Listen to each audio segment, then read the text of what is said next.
तो जैसा कि पिछले एपिसोड में हमने देखा था, हैरी सुंगजुन को किस कर लेती है और वहीं पास में हेजिन उसे देखने वाली होती है, लेकिन तभी रिपोर्टर किम उसे रोक देता है, ये कहते हुए कि वहाँ एक आदमी बिना कपड़ों के है और उसने शराब पी रखी है, तो तुम उधर मत देखो। जिसके बाद वो हेजिन को वहाँ से लेकर चला जाता है, क्योंकि वो जानता था कि अगर हेजिन हैरी को इस तरह से देखेगी तो वो बहुत हर्ट होगी। अब इसके बाद हम हैरी और सुंगजुन को देखते हैं, जहाँ हैरी सुंगजुन से कहती है कि मैं तुम्हारी गर्लफ्रेंड बनना चाहती हूँ, ना कि सिर्फ दोस्त, और मुझे जानना है कि तुम इस बारे में क्या सोचते हो। जिस पर सुंगजुन उसे कोई जवाब नहीं देता। हैरी को समझ आ जाता है कि वो उसे पसंद नहीं करता। जिसके बाद सुंगजुन उसे वहाँ से लेकर चला जाता है। इधर हम रिपोर्टर किम और हेजिन को साथ में देखते हैं, जहाँ रिपोर्टर किम हेजिन से हैरी के बारे में पूछता है। अब हेजिन हैरी की बहुत तारीफ करने लगती है। वो बताती है कि वो दोनों बचपन से ही दोस्त हैं। उनकी दोस्ती उनके जन्म से पहले से है, क्योंकि उन दोनों की मम्मी भी एक दूसरे की दोस्त हुआ करती थी। जिसके बाद वो रिपोर्टर किम को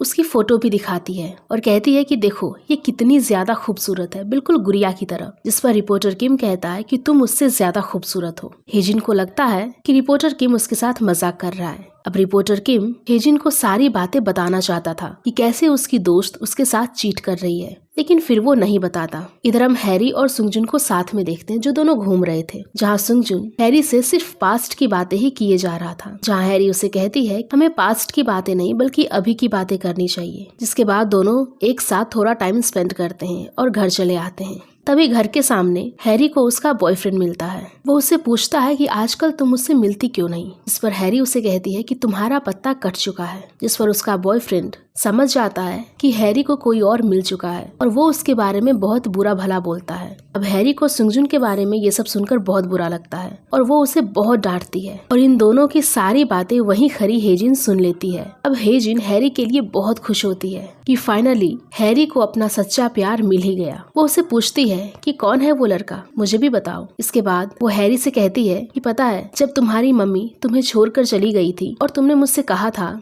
कि तुम्हारा प्यार पर से और लड़कों पर से भरोसा उठ गया, तो मुझे बहुत बुरा लगा था, लेकिन अब मुझे बहुत अच्छा लग रहा है। कौन है वो लड़का जिसने तुम्हें वापस से प्यार पर भरोसा दिलाया, जो मैं इतने समय से नहीं कर पाई, उसने इतना जल्दी तुम्हें बदल दिया। जिस पर हैरी उसे कोई जवाब नहीं देती और मन में कहती है कि बस 2 मंथ की बात है, उसके बाद मैं तुम्हें सब कुछ बता दूंगी। नेक्स्ट सीन में हम देखते हैं कि हैरी सुंगजुन से कॉल पर बात कर रही होती है। तभी वहाँ पर हेजिन आ जाती है और हेजिन को देखकर वो कॉल कट कर देती है। इसके बाद सीन ऑफिस की तरफ शिफ्ट होता है, जहाँ पर हम देखते हैं हेजिन और रिपोर्टर किम दोनों साथ में जा रहे होते हैं। तभी हेजिन के चप्पल का सोल टूट जाता है, जिस वजह से उसे चलने में प्रॉब्लम होती है। रिपोर्टर किम उसे कहता है कि तुम मेरे कंधे पर बैठ सकती हो, लेकिन हेजिन इसके लिए मना कर देती है। कि तभी जबरदस्ती के चक्कर में हेजिन को कंधे पर बिठाने के चक्कर में रिपोर्टर किम की पैंट फट जाती है, जिसे छुपाने के लिए हेजिन को ना चाहते हुए भी उसके कंधों पर बैठना ही पड़ता है। अब दोनों चलते चलते बातें करते हैं, जहाँ पर रिपोर्टर किम हेजिन से पूछता है कि क्या तुम सच में चीफ को सारी बातें बताने वाली हो। इस पर हेजिन हाँ कहती है कि मैं मीटिंग के बाद उन्हें सब कुछ बता दूंगी। मैंने बिजनेस ट्रिप पर ही सब कुछ बताने का सोचा था, लेकिन तुमने वहाँ आकर सब कुछ खराब कर दिया।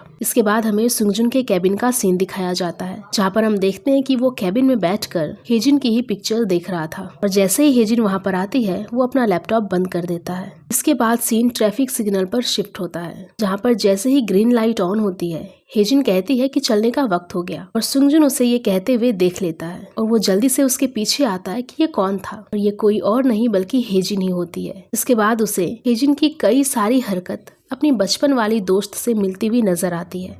अब हेजिन सुंगजुन को आज रात के लिए डिनर पर इनवाइट करती है। वो कहती है क्योंकि वो उसे सारी सच्चाई बताने वाली थी। इसके बाद हमें फिर से सुंगजुन ऑफिस में दिखाया जाता है, जहाँ पर हम देखते हैं कि मोस्ट कोरिया मैगजीन 1 नंबर पर नहीं आया था। इस वजह से वो काफी टेंशन में होता है, क्योंकि अगर ये कंपनी 1 नंबर पर नहीं आई तो ये बंद हो सकती है। अब हेजिन जब उसके पास जाती है तो वो उसे कुछ भी नहीं कहता और वहाँ से चला जाता है, और हेजिन को चार्ट देखकर समझ आता है कि सुंगजुन टेंशन में है, जिस वजह से उसे भी टेंशन होने लगती है। इधर हम देखते हैं कि सुंगजुन का मूड बिल्कुल भी ठीक नहीं होता, वो बहुत ही ज्यादा टेंशन में था। अब फोटोशूट के समय हमें एक बहुत ही सुंदर सी ड्रेस दिखाई जाती है। इसका सब फोटो क्लिक कर रहे होते हैं, लेकिन सुंगजुन हर किसी को डांटता है, ये कहते हुए कि अगर किन्हीं ने इसे ऑनलाइन पोस्ट किया और किसी ने इसे चोरी कर लिया, इसके बाद उस ड्रेस को संभालने की जिम्मेदारी हेजिन को दे दी जाती है। इधर हम हैरी को देखते हैं, जिसके पेट में बहुत ही ज्यादा दर्द हो रहा था क्योंकि वो बहुत ही ज्यादा टेंशन में थी। अभी वहाँ पर रिपोर्टर किम आता है और उसे कहता है कि रुक जाओ, अब और हेजिन बनने का ड्रामा मत करो। जिसके बाद हैरी को पता चलता है कि ये वही रिपोर्टर है जिसके बारे में हेजिन बात किया करती थी। रिपोर्टर किम हैरी को बताता है कि आज रात हेजिन सुंगजुन से मिलने वाली है और वो उसे सारी सच्चाई बताने वाली है। तो इससे बुरा और क्या हो सकता है। जब सुंगजुन को तुम्हारे बारे में पता चलेगा तो अच्छा यही होगा कि तुम खुद जाकर उसे सारी सच्चाई बता दो। तुम्हारे लिए भी ये अच्छा है ताकि सारी चीजें आसानी से बाहर आए। इसके बाद सीन वापस से ऑफिस में शिफ्ट होता है, जहाँ हम देखते हैं कि फोटोशूट का काम शुरू हो चुका था। मॉडल जैसे ही ड्रेस पहनकर बाहर आती है, वो देखती है कि ड्रेस खराब हो चुका है,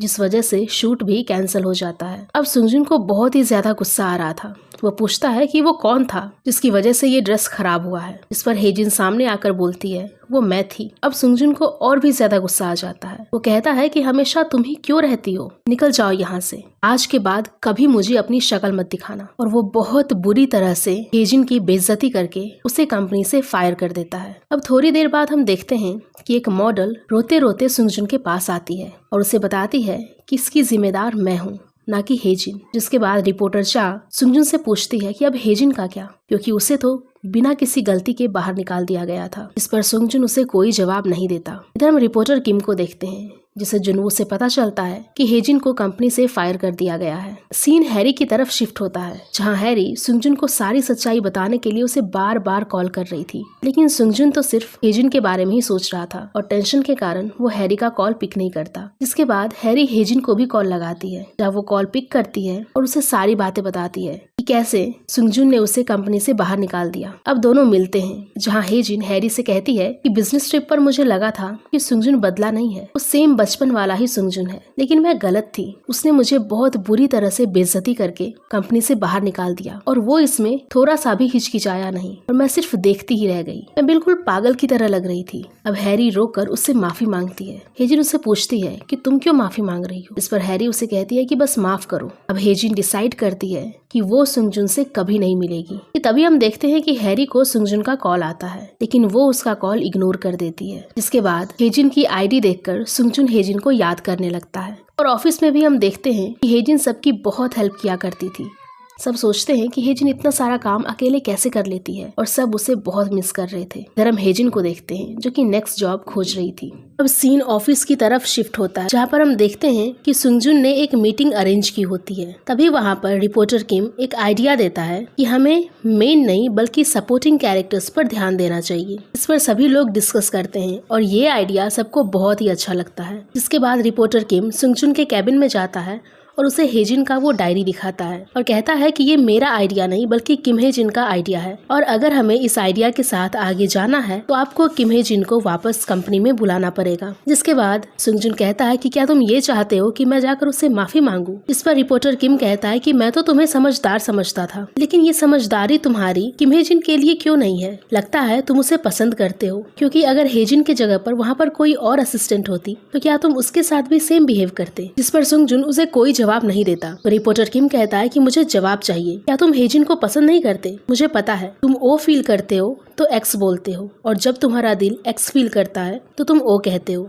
अब सुंगजुन कहता है कि तुम अपने आप को हेजिन के साथ क्यों जोड़ रहे हो। जिस पर रिपोर्टर किम सुंगजुन को अपनी दिल की बात बता देता है और कहता है क्योंकि मैं उसे पसंद करता हूँ इसीलिए। क्या ये जवाब काफी है। अगले सीन में हम रिपोर्टर किम को हेजिन के साथ देखते हैं, जहाँ पर वो अपना असाइनमेंट कंप्लीट करने के लिए गया हुआ था। वो हेजिन को वापस कंपनी में बुलाने की कोशिश भी करता है, लेकिन हेजिन मना कर देती है। इसके बाद वो हेजिन को अपना असिस्टेंट बनने के लिए ऑफर करता है। हेजिन मना करती है, लेकिन रिपोर्टर किम उसे कहता है कि मैं तुम्हें अच्छा पे करूंगा और साथ ही वो किम हेजिन की वो 3 प्रॉमिस वाली रिकॉर्डिंग भी सुनाता है, जिसके बाद हेजिन उसकी असिस्टेंट बनने के लिए तैयार हो जाती है। अब दोनों साथ में बहुत सारा काम करते हैं, फोटो क्लिक करते हैं और बहुत इंजॉय भी करते हैं। हेजिन को समझ आ जाता है कि रिपोर्टर किम यहाँ पर उसका मूड ठीक करने आया था, जिसके लिए वो उसे थैंक यू भी कहती है। इधर हम सुंगजुन को देखते हैं, जो कि हेजिन का वो डायरी खोलकर देखता है और उसे हेजिन का आइडिया बहुत पसंद आता है। अब इसके बाद हेजिन को उसके एक्स मैनेजर का कॉल आता है, जो कि उसके लिए जॉब खोज लेता है। हेजिन बहुत खुश होती है। अब इसके बाद हेजिन से मिलने सुंगजुन आता है। वो उसके सामने आने से हिचकिचा रहा था, जिस वजह से वो छुप रहा था, लेकिन अचानक से वो उसके सामने आ जाता है। इसके बाद वो उससे कहता है कि मैं 20th एनिवर्सरी में तुम्हारा ये आइडिया यूज करने वाला हूँ, इसलिए मैं चाहता हूँ कि तुम कंपनी में वापस आ जाओ। इस पर हेजिन कहती है कि मैं वापस नहीं आने वाली, लेकिन अगर आप चाहें तो आप मेरे आइडिया को यूज कर सकते हो। सुंगजुन उसे कहता है कि मुझे पता है, मैंने उस दिन कुछ ज्यादा ही बोल दिया था, प्लीज मुझे माफ कर दो। इस पर हेजिन कहती है कि मेरा आपके वजह से वापस आने का इरादा नहीं है, मैं आपके साथ काम करने में अनकंफर्टेबल फील करती हूँ। इसके बाद वो वहाँ से चली जाती है।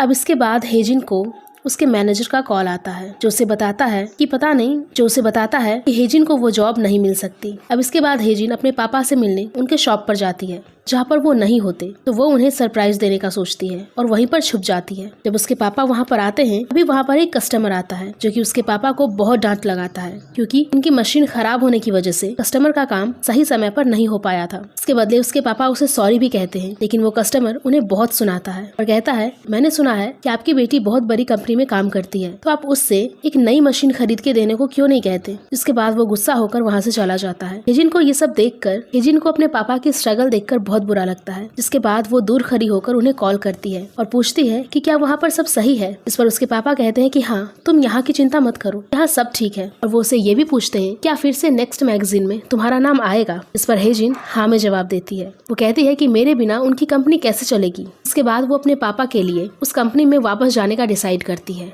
और सुंगजुन को कॉल करने का, लेकिन उसे बहुत अजीब लग रहा था कि तभी हम देखते हैं कि सुंगजुन का मैसेज आता है, जो उस प्याज का फोटो क्लिक करके हेजिन के व्हाट्सएप पर सेंड किया था और कहता है कि ये अपने मालिक के बिना रो रहा है, क्या तुम इसे भी भूल जाओगी। अब इसके बाद हमें ऑफिस का सीन दिखाया जाता है, जहाँ पर हम देखते हैं कि किसी का कॉल आता है। रिपोर्टर चा उस कॉल को पिक करने के लिए किसी से कहती है। तभी वहाँ पर एक लड़की आती है और कॉल पिक करके कहती है कि मैं किम हेजिन बोल रही हूँ। और सभी इस नाम को सुनकर शॉक हो जाते हैं कि किम हेजिन कहाँ से आ गई, और पीछे घूमकर देखते हैं, जहाँ हम देखते हैं कि किम हेजिन सच में कंपनी में वापस आ गई थी और उसका लुक बिल्कुल चेंज हो चुका था। वो पहले से बहुत ही ज्यादा खूबसूरत और एलिगेंट दिख रही थी। सब उसे देखकर शॉक हो जाते हैं। इसी के साथ ये एपिसोड यहीं पर खत्म हो जाता है। तो गाइज, अगर आप लोगों को ये एपिसोड पसंद आई होगी तो प्लीज वीडियो को जरूर लाइक करिएगा एंड नेक्स्ट एपिसोड के लिए हमारे चैनल को अभी सब्सक्राइब कर लें।